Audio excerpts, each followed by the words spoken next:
காசா போரை நிறுத்திவிட்டதாகவும் பணைய கைதிகள் வரும் செவ்வாய்க்கிழமைக்குள் விடுவிக்கப்படுவார்கள் என்றும் அமெரிக்க அதிபர் டொனால்ட் ட்ரம்ப் அறிவித்துள்ளார். அவரை தொலைபேசியில் அழைத்து பிரதமர் நரேந்திர மோடி பாராட்டியுள்ளார். காசா போர் நிறுத்தம் தொடர்பாக 20 அம்ச திட்டத்தை அமெரிக்க அதிபர் ட்ரம்ப் முன்வைத்து இஸ்ரேல் மற்றும் ஹமாஸ் பிரதிநிதிகள் இடையே எகிப்தின் ஷர்ம் எல் ஷேக் நகரில் நடந்த 3 நாட்களாக பேச்சுவார்த்தை நடைபெற்றது. இதில் இஸ்ரேல் படைகளின் வெளியேற்றம், பிணை கைதிகள், பாலஸ்தீன கைதிகள் பரிமாற்றத்திற்கான செயல் திட்டம் மற்றும் கால அட்டவணை குறித்து விவாதிக்கப்பட்டது. இது தொடர்பாக செய்தியாளர்களிடம் பேசிய அதிபர் ட்ரம்ப் காசாவில் நீடித்த அமைதியை ஏற்படுத்தி விட்டதாகவும் பணைய கைதிகள் விடுதலையையும் உறுதிப்படுத்தி விட்டதாகவும் குறிப்பிட்டார்.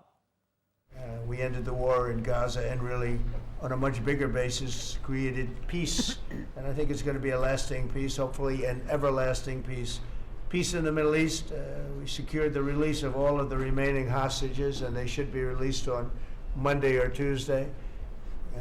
Getting them is a complicated process. I'd rather not tell you what they have to do to get them.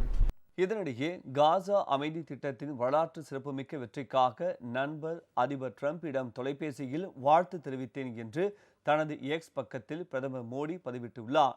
வர்த்தக பேச்சுவார்த்தைகளில் ஏற்பட்ட நல்ல முன்னேற்றத்தையும் ஆய்வு செய்தேன்.